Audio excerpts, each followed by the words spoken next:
सभी को नमस्ते। आप सभी कैसे हैं? आशा करते हैं कि आप लोग बहुत इस कोरोना काल में संयम से घर पर होंगे।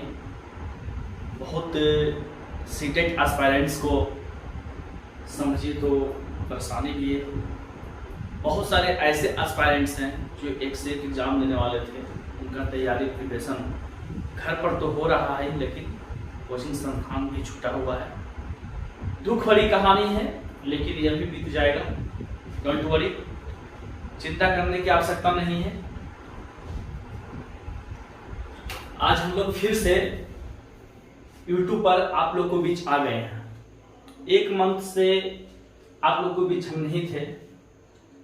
रेगुलर तो बोलते हैं, लेकिन थोड़ा सा परेशानी हो जाती है, बहुत सारे समस्याएं आती है। जब अच्छे काम करने लगिएगा ना तो बहुत सारे समस्याएं आ जाती है। चलो, डजंट मैटर, नो इशू। कोई चीज को इशू नहीं बनाना चाहिए, मैंने सीखा।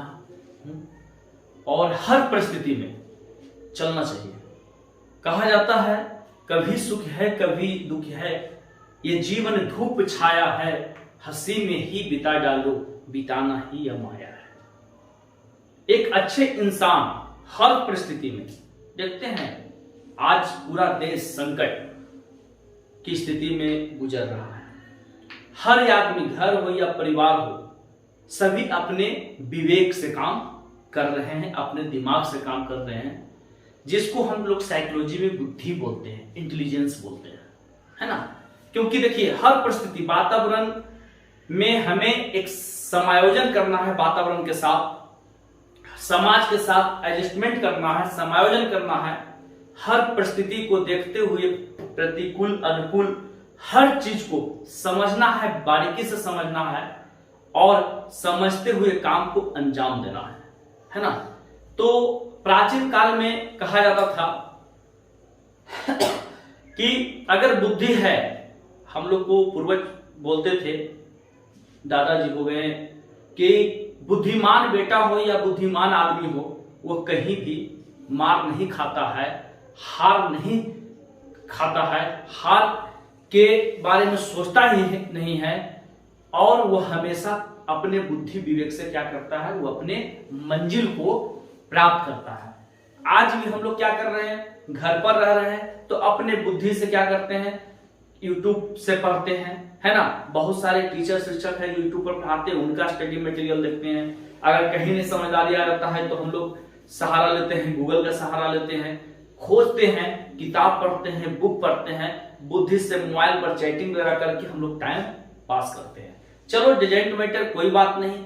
आज हम लोग को एक नया चैप्टर, हम लोग पिछले चैप्टर बहुत सारे चीज पढ़ाए थे YouTube पर, और मैं रेगुलर नहीं होने की बजाय एक कारण है कि हमारे पास थोड़ी सी कमी है सेटअप करने में, क्योंकि आज का जमाने जान रहे हैं कि डिजिटल होते जा रहा है। और समझिए कि हम क्या बोलना चाह रहे हैं, लेकिन चलिए वह भी हो जाएगा, कोई बात नहीं, सब डिजिटल करेंगे धीरे धीरे।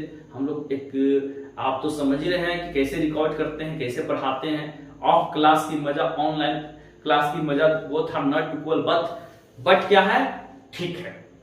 कहा जाता है कि आप ऑनलाइन पढ़ाते हैं तो सबसे बड़ा चीज है एक्यूरेसी पर ध्यान देना होता है, कहां पर क्या बोलना है इस पर भी ध्यान देना होता है, कोई इफेक्ट ना पड़े, है ना, सुनने वाले को, देखने वाले को, है ना। तो इस पर चीज, लेकिन क्लास क्या होता है कि चलो कोई बात नहीं, क्लास में थोड़ा सा चल जाता है, हर चीज मैनेज होता है।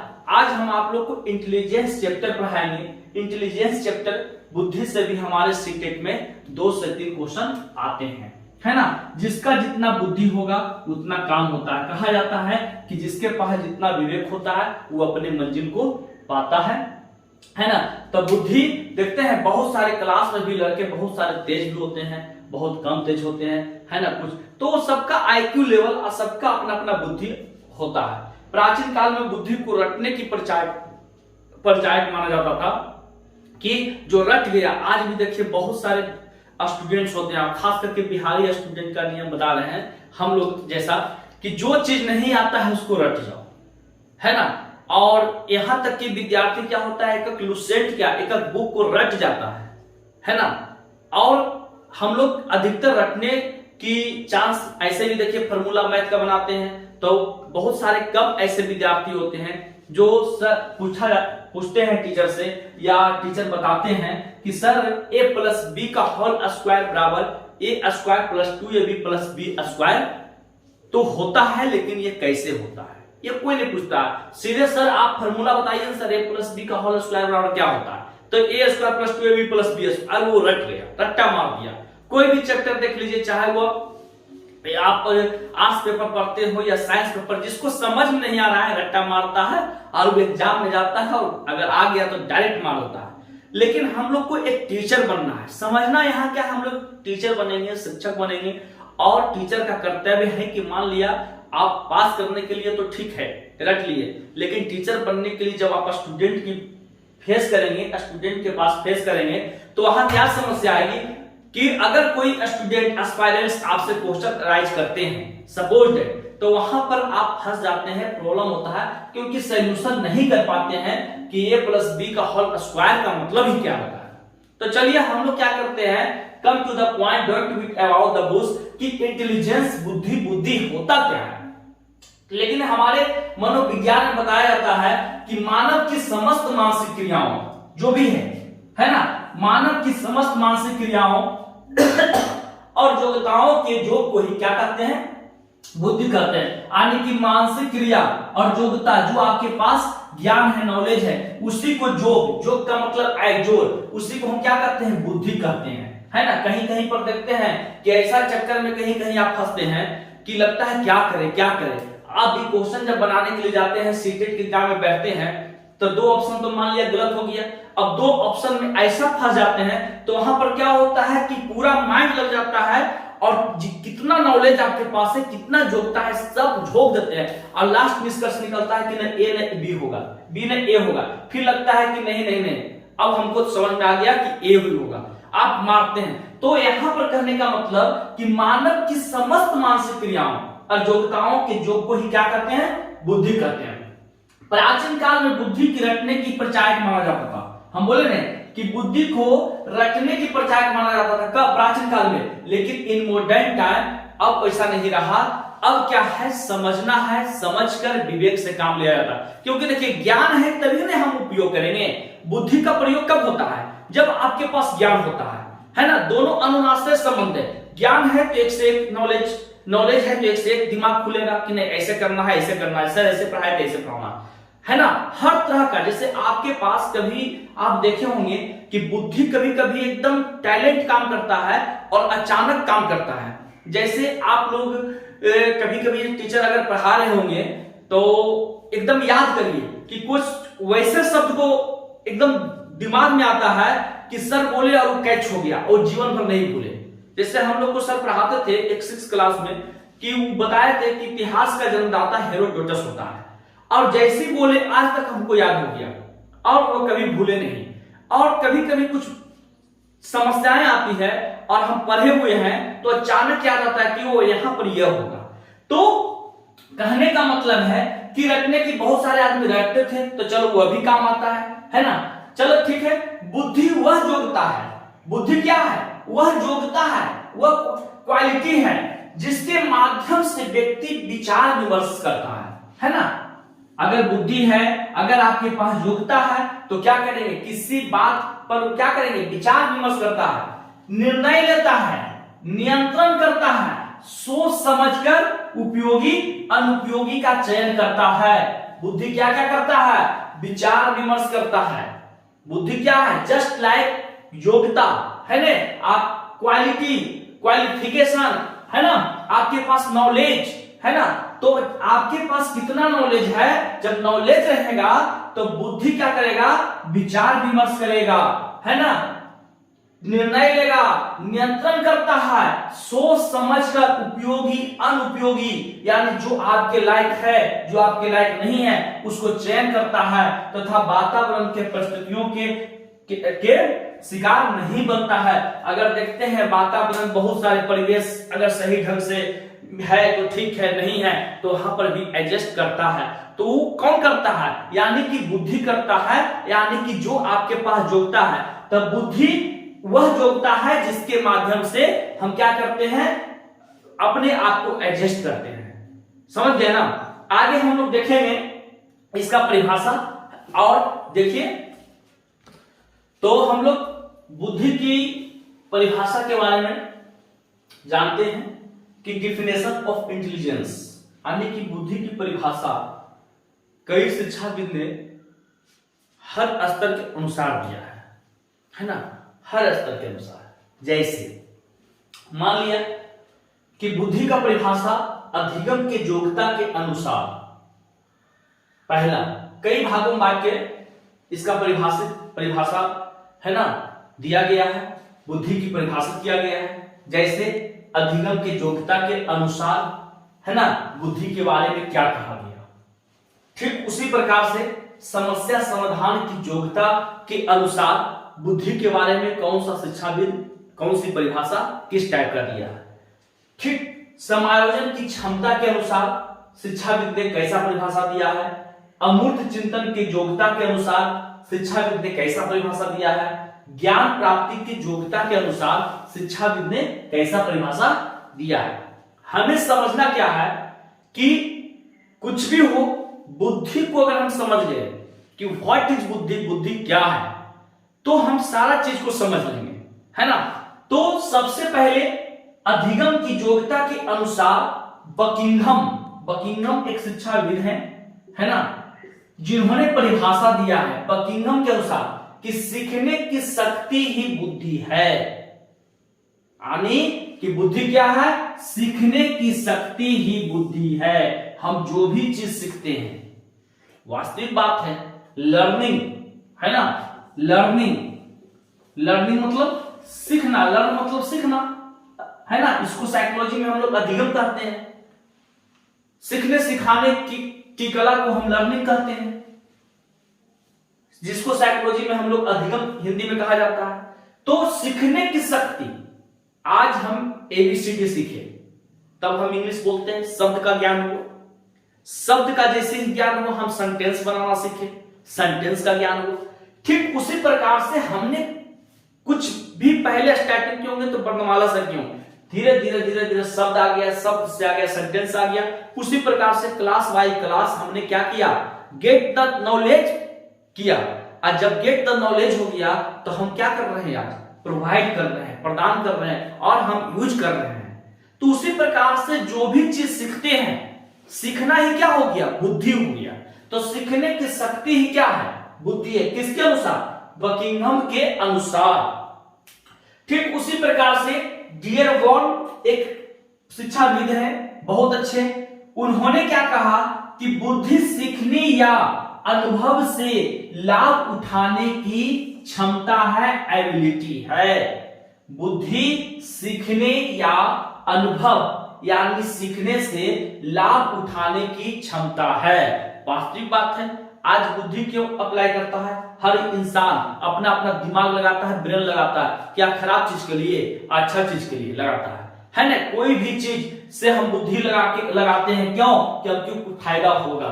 हर चीज में, चाहे वो विद्यार्थी पढ़ता है, वो बुद्धि लगाता है, इसको हम पूरा फॉर्मूला को याद कर जाओ, पूरा लुसेंट को याद कर जाओ, पूरा एकदम साइकोलॉजी को रट जाओ, वो भी बुद्धि लगा रहा है ना। कहीं ना कहीं हम क्या करते हैं कि बुद्धि सीखने या अनुभव से क्या करते हैं, एक्सपीरियंस। जैसे एक्सपीरियंस है, हमारा 5 साल का पढ़ाने का एक्सपीरियंस है, आपका 10 साल का पढ़ाने का एक्सपीरियंस है, या 2 साल का पढ़ने का एक्सपीरियंस है, यानी कि एक्सपीरियंस भी बहुत बड़ा मायने रखता है।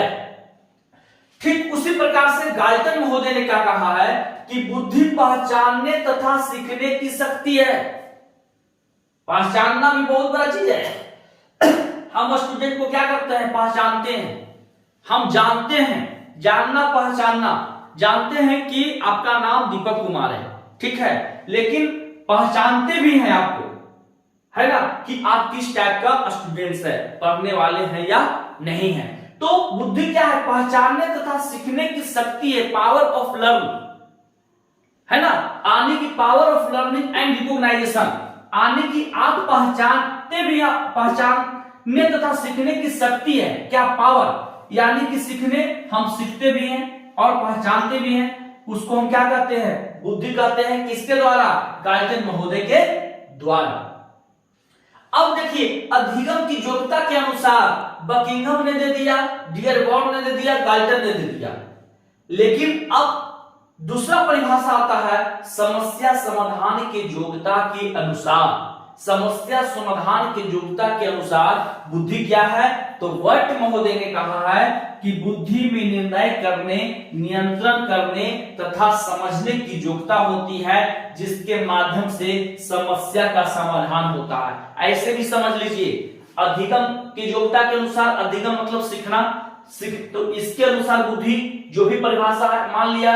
अब क्वेश्चन आ जाएगा सीखने की शक्ति ही बुद्धि है, किस शिक्षाविद द्वारा दिया गया।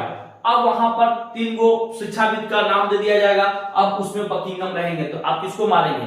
तो कहने का मतलब है मेरे दोस्त कि आप इंटेलिजेंस कोई भी चैप्टर जब होता है तो उसका सब्जेक्टिव नॉलेज जरूर रखिए। सब्जेक्टिव नॉलेज में क्या होता है? पहला जैसे कोई चैप्टर उठाए अधिक इंटेलिजेंस, तो intelligence, what is intelligence, intelligence क्या है, इंटेलिजेंस का परिभाषा क्या है, कौन सा शिक्षाविद ने कौन कौन से परिभाषा दिए, फिर उसके बाद इंटेलिजेंस का प्रकार क्या है, इंटेलिजेंस का स्कोप क्या है, इंटेलिजेंस का प्रकृति क्या है, उसके बाद आप क्वेश्चन दिखाते रहिए ना, सब आपसे बन जाएगा। क्योंकि जब परिभाषा जानेंगे, कुछ शिक्षाविद जैसे इंटेलिजेंस के बारे में बकिंघम ने बोले, है ना, डियरबॉर्न ने बोले, गाल्टन ने बोले, इसको आप रख जाइए। इससे क्या होगा कि यह एक्सपीरियंस आप जब सीटेट के एग्जाम में बैठेंगे तो आपको काम करेगा। अगर कोई भी क्वेश्चन इंटेलिजेंस से रहेगा, जब फंसिएगा तो आपका दिमाग तुरंत काम करेगा, क्योंकि जो सीखे हैं, क्योंकि इसमें बताया गया सीखने की शक्ति ही बुद्धि है, सीखने या अनुभव से लाभ उठाने की क्षमता है ना, बुद्धि पहचानने तथा सीखने की शक्ति है, तो ये आपका काम करेगा। वो कैसे काम करेगा? जब हम क्वेश्चन दिखाएंगे तब आपको पता चलेगा। दूसरा समझ गए, समस्या समाधान की योग्यता। वर्ट ने क्या कहा था कि बुद्धि में निर्णय करने, नियंत्रण करने तथा समझने की योग्यता होती है, जिसके माध्यम से समस्या का समाधान होता है। तीसरा क्या है? समायोजन की क्षमता। आप एडजस्टमेंट करिए। देखते हैं कोई कहीं भी अगर किसी का, कहने का मतलब कोई शादी करता है या करती है, सॉरी शादी होता है, तो एक घर से दूसरे घर जाता है, तो वहां पर समायोजन की क्षमता, यानी कि बुद्धि से क्या करता है, अपने आप को एडजस्ट करता है। ऐसा जरूरी है कि जो यहाँ है वहां मिलेगा, जो वहां है जो यहाँ रहेगा, ऐसा नहीं है। लेकिन अपने बुद्धि विवेक से हम परीक्षा में बैठते हैं, कोई बताने वाला नहीं है, क्वेश्चन आ गया एकदम अटपटा ढंग से, करे तो क्या करे, तो वहां पर भी हम अपने बुद्धि से क्या करते हैं, उसको पहचानते हैं, उसको उसकी क्षमता को देखते हैं, अपनी क्षमता को देखते हैं, और वहां पर अपना बुद्धि विवेक दिखाकर, दिमाग लगाकर हम उस क्वेश्चन को हल करके आते हैं। उसी प्रकार से अमूर्त चिंतन की योग्यता है ना, ज्ञान प्राप्ति की योग्यता के अनुसार बुद्धि की कई परिभाषा है, लेकिन इतना परिभाषा इनफ है, इसको हम लोग क्या करेंगे, याद कर लेंगे।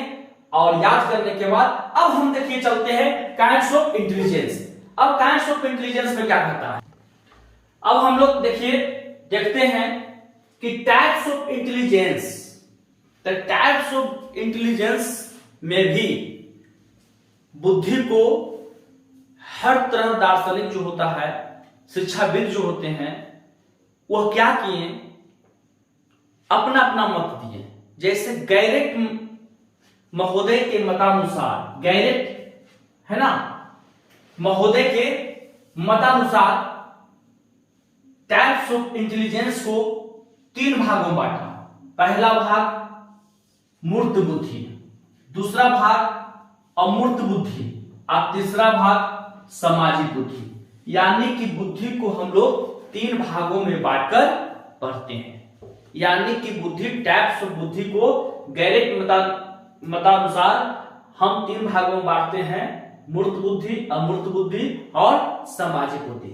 ठीक थॉर्नडाइक के मतानुसार भी हम 3 भागों में बांट के पढ़ते हैं, सेम है, अमूर्त बुद्धि, सामाजिक बुद्धि और यांत्रिक बुद्धि। यानी कि थॉर्नडाइक और गैरेट ने भी 3 तरह के बुद्धि को बताया है, मूर्त बुद्धि और अमूर्त बुद्धि और सामाजिक बुद्धि। अब देखिए मूर्त बुद्धि को हम कामक बुद्धि भी कहते हैं, क्या कहते हैं, यांत्रिक बुद्धि भी कहते हैं, गत्यात्मक बुद्धि भी कहते हैं, है ना। यानी कि मूर्त बुद्धि क्या होता है, गामक बुद्धि होता है, यांत्रिक बुद्धि होता है और ज्ञात्यात्मक बुद्धि होता है। डायनेमिक मतलब गतिशील उसको कहते हैं गत्यात्मक। देखिए इस बुद्धि का संबंध यंत्र तथा मशीनों के साथ होता है। जो मूर्त बुद्धि वाले व्यक्ति होते हैं जिसका संबंध होता है यंत्र तथा मशीन से, समझ गए ना। यानी कि मूर्त बुद्धि वाले जो बालक होते हैं, जो बच्चे होते हैं, जो मनुष्य होते हैं, चाहे कोई भी होते हैं, इसका संबंध जो होता है, रिलेशन होता है, वह यंत्र से होता है और मशीन से होता है। इस टाइप के व्यक्ति जो बनते हैं वह कारीगर बनते हैं, मैकेनिक बनते हैं, नर्तक बनते हैं और वादक बनते हैं। यानी कि अगर पूछा जाए कि मैकेनिक किस टाइप्स के बुद्धि में आते हैं तो वह मूर्त बुद्धि के में आएंगे, गामक बुद्धि में आएंगे, यांत्रिक बुद्धि में आएंगे, गत्यात्मक बुद्धि में आएंगे। क्योंकि ये चारों का संबंध जो होता है वो यंत्र तथा मशीनों से होते हैं। ऐसे भी बालक देखते हैं कि कभी कभी कुछ खिलौनों को तोड़ तोड़ के कुछ ना कुछ बनाते रहता है, यानी कि उसका दिमाग कहाँ जा रहा है, यानी कि मशीन से। बहुत सारे देखते हैं आप, देखिए नर्तक जो होते हैं, वादक जो होते हैं, बजाने वाले होते हैं, है ना, ये सब क्या है, यानी कि मूर्त बुद्धि से संबंध रखते हैं। यानी कि सीखने कुछ न कुछ वो करेगा, अपने दिमाग से करेगा, है ना, मशीन से खेलेगा, हारमोनियम बजाएगा, तबला बजाएगा, नाचेगा, कूदेगा। तो इस टाइप के जो भी व्यक्ति होते हैं, मूर्त से जो व्यक्ति संबंध रखते हैं, गामक बुद्धि से संबंध रखते हैं, जो यांत्रिक बुद्धि से संबंध रखते हैं, जो है ना, उसका संबंध जो होता है यंत्र तथा मशीन से होता है। और इस टाइप के व्यक्ति क्या बनते हैं, ध्यान देंगे यहाँ एकदम कारीगर याद कर लेंगे, मैकेनिक, नर्तक, वादक, है ना। अब अमूर्त बुद्धि, अब मूर्त बुद्धि क्या है, मूर्त बुद्धि तो समझ गए। अब मूर्त बुद्धि अमूर्त बुद्धि में अंतर भी आपको समझा देंगे, लेकिन यहां पर परिभाषा से समझ गए होंगे कि मूर्त बुद्धि वाले का संबंध जो होता है यंत्र तथा मशीन से होता है, और इसका संबंध जो होता है अमूर्त बुद्धि वाले बालक का संबंध होता है वह ज्ञानोपार्जन से होता है। यानी कि जो बच्चे आपके क्लास में आता है, यानी कि ज्ञानोपार्जन का मतलब होता है पुस्तकीय ज्ञान, पुस्तकीय ज्ञान, यानी कि जो पुस्तक से ज्ञान प्राप्त करता है उसको हम क्या कहते हैं, अमूर्त बुद्धि के बालक कहते हैं, यानी अमूर्त बुद्धि कहते हैं। यानी कि अमूर्त बुद्धि वाले बालक के साथ जो संबंध होता है वह पुस्तकीय ज्ञान से होता है, ज्ञानोपार्जन करता है, वो ज्ञान लेता है ना। ज्ञान तो यहां भी लेता है, लेकिन अंतर है कि इसका संबंध यंत्र तथा मशीन से होता है। वो कुछ ना कुछ करेगा, सीखेगा, है ना, उसको ज्यादा किताब उताब में मन नहीं लगता है बच्चा को, लेकिन इसका संबंध जो होता है ज्ञानोपार्जन से होता है, पुस्तकीय ज्ञान से होता है। और इस टाइप के जो बालक होते हैं वो डॉक्टर बनते हैं, कवि बनते हैं, वकील बनते हैं, इंजीनियर बनते हैं, अध्यापक बनते हैं, दार्शनिक बनते हैं, चित्रकार बनते हैं। पूछते हैं ना कि वकील किस बुद्धि में आता है, मूर्त में आता है कि मूर्त में आता है, इंजीनियर किस में आता है, मूर्त में आता है कि अमूर्त में आता है, अध्यापक किस में आता है, मूर्त में आता है कि अमूर्त में आता है। क्यों? क्योंकि इस बुद्धि का कार्य सूक्ष्म व अमूर्त प्रश्नों को चिंतन व मनन के माध्यम से हल करना है ना। ऐसा नहीं कि डायरेक्ट वो हल कर देगा, कुछ नहीं, एकदम चिंतन किया जाता है इस टाइप का। तो अमूर्त बुद्धि का संबंध ज्ञानोपार्जन से, अमूर्त बुद्धि का संबंध यांत्रिक तथा मशीनों से होता है। अब देखिए परिभाषा अगर याद है, अगर परिभाषा याद है और इसके बारे में याद है कि मूर्त बुद्धि का संबंध किससे होता है, मेन पॉइंट क्लियर, यंत्र तथा मशीन। तो अब मैकेनिक दे दे या कारीगर दे दे या नर्तक वादक दे दे या बालक दे दे, तो आप किसमें टिक लगा देंगे, मूर्त में। अगर आपको याद है कि अमूर्त बुद्धि का ज्ञानोपार्जन से संबंध है, पुस्तकीय ज्ञान से संबंध है, तो जितना भी बनेगा, इंजीनियर बनेगा, वकील बनेगा, डॉक्टर बनेगा, चित्रकार बनेगा, ठीक किसमें मारेंगे, अमूर्त बुद्धि में मारेंगे ना। अब तीसरा आता है सामाजिक बुद्धि। सामाजिक बुद्धि का मतलब वैसे बालक या व्यक्ति होते हैं जो समाज से रिलेटेड होते हैं, जो सेवा भाव से रिलेटेड होते हैं, उसका मन सेवा में लगता है, सामाजिक कार्यों में लगता है, कहीं कुछ हो जाएगा वो सब, उस टाइप का व्यक्ति जो बनते हैं वो मंत्री बनते हैं, विधायक बनते हैं, नेता बनते हैं, व्यवसायी बनते हैं, सेवक किसी का बनते हैं, इस टाइप के बालक। तो धरती पर 3 तरह के बुद्धि के लोग पाए जाते हैं। एक अमूर्त बुद्धि, एक मूर्त बुद्धि वाले और एक सामाजिक बुद्धि वाले। ऐसे भी देखते होंगे कि किसी भी विद्यार्थी का मन ज्यादा लगता है किसी को पुस्तकीय ज्ञान में, बहुत सारे किताब का कीड़ा होते हैं, वह क्या करेंगे, हमेशा पुस्तक का ज्ञान लेंगे, पुस्तक से पढ़ेंगे, पुस्तक से सीखेंगे, गहन अध्ययन करेंगे। कुछ क्या होते हैं कि बहुत आदमी कारीगरी करेंगे, मोटरसाइकिल बनाना सीखेंगे, कोई हारमोनियम बजाना सीखेंगे, गाना गाने के लिए सीखेंगे, उसको ज्यादा टेंशन पुस्तकीय ज्ञान से मतलब नहीं है। और कुछ ऐसे होते हैं कि जो न पुस्तकीय से मतलब रखता है, न अंत से यांत्रिक से और मशीन से मतलब रखता है, वो सिर्फ क्या करता है, समाज के लिए जीता है और समाज के लिए मरता है, वह सेवा भाव के लिए जीता है और आने वाला समय में यानी कि उसको मंत्री बन जाता है, विधायक बन जाता है। बहुत सारे वैसे लोग सामाजिक बुद्धि के रूप वाले कैटेगरी में आते हैं। तो कहने का मतलब मेरा है कि आज हम लोग पढ़े हैं, अब हम लोग क्लास को एंड करेंगे, अभी नहीं। और हम लोग क्या करते हैं कि हम लोग पढ़े हैं कि बुद्धि क्या है, व्हाट इज बुद्धि क्या है, बुद्धि का हम लोग परिभाषा पढ़े है ना, बुद्धि का परिभाषा सीखे। और हम लोग क्या सीखे कि बुद्धि का प्रकार, तो हम लोग उसके बाद पढ़ेंगे बुद्धि का सिद्धांत, थ्योरी ऑफ है ना इंटेलिजेंस। नेक्स्ट क्लास में आपको मिलेगा थ्योरी ऑफ इंटेलिजेंस में बताया जाता है कि बुद्धि का एक कारक सिद्धांत क्या है, बुद्धि का द्विकारक सिद्धांत क्या है, बुद्धि का त्रिकारक सिद्धांत क्या है, त्रिकारक सिद्धांत क्या है, और बुद्धि का बहुभूत सिद्धांत क्या है ना, बुद्धि का प्रतिमान सिद्धांत क्या है, और बुद्धि का एकारक सिद्धांत का प्रतिपादन किसने दिया। तो अगला जो सेशन होगा इसके बाद यह बहुत ही लाजवाब होगा और हम लोग क्वेश्चन भी दिखाएंगे कि इसका क्वेश्चन कैसे आता है और किस टाइप से आपको हल करना है। अगर आप हल कर लिए तो समझिए कि आपका अगर बुद्धि इंटेलिजेंस बढ़िया से पढ़ लिए तो क्लियर हो जाएगा, है ना। तो इसमें बहुत तरह का क्वेश्चन भी आता है, जैसे थॉर्नडाइक का बुद्धि संबंधी सिद्धांत है ना, तो इसका ऑप्शन देगा, उसमें आपको 1 मारना है, ठीक है। उसी प्रकार से देखिए क्वेश्चन आता है, एक 11 वर्षीय बालक जिसकी मानसिक आयु 10 वर्ष है किस श्रेणी में आएगा, तो ऑप्शन देगा, आपको मारना होगा, है ना। गिलफोर्ड के बुद्धि संबंधी मॉडल में कुल कोष्ठ कितने हैं, तो आपको जब पढ़ाएंगे तो इसका बनेगा, ऐसे तो अभी बनेगा नहीं, है ना। बहुत सारे सीटेट वगैरह में भी क्वेश्चन आया हुआ है। सीटेट में देखिए इससे आया है कि हम सभी अपनी बुद्धि, प्रेरणा, अभिरुचि आदि के संदर्भ भिन्न होते हैं या सिद्धांत संबंधित किससे है। तो देखिए और भी क्वेश्चन सीटेट 2015 में आया कि बुद्धि वह तत्व है जो सब मानसिक युक्ताओं के समान रूप से सम्मिलित रहता है। परिभाषा इस शताब्दी की सबसे महत्वपूर्ण मनोवैज्ञानिक खोज का प्रतिपादन किसने किया है, यह किसका है, तो हम लोग अभी बताए हैं और आपसे तुरंत बन जाएगा राइट वर्ड, है ना। क्वेश्चन को क्या किया, घुमा दिया। तो बुद्धि इंटेलिजेंस चैप्टर से कम 2 से 3 क्वेश्चन हमेशा आते हैं हर सीटेट में, हम लोग पढ़ेंगे। और एक चीज और कहना चाहेंगे कि हम लोग जब तैयारी करते हैं, जब पढ़ाई करते हैं, तो जैसे शिक्षाविद, हम लोग के एजुकेशन मनोविज्ञान में क्या है कि कुछ शिक्षाविद के बारे में हम जानकारी रखें, है ना। शिक्षाविद के बारे में जैसे महात्मा गांधी, सर्वपल्ली राधाकृष्णन, है ना, और भी बहुत सारे शिक्षाविद हैं, ले बाइगोत्स्की है, बी स्किनर है ना, और बहुत सारे शिक्षाविद है जैसे महर्षि अरविंद है, डी.एस. कोठारी है, कृष्णा स्वामी कस्तूर। तो यह सब के बारे में कम से कम जीवनी 10-100 वर्ड का कम से कम आपके दिमाग में रहना चाहिए कि शिक्षा के प्रति, एजुकेशन के प्रति इन्होंने क्या बोला।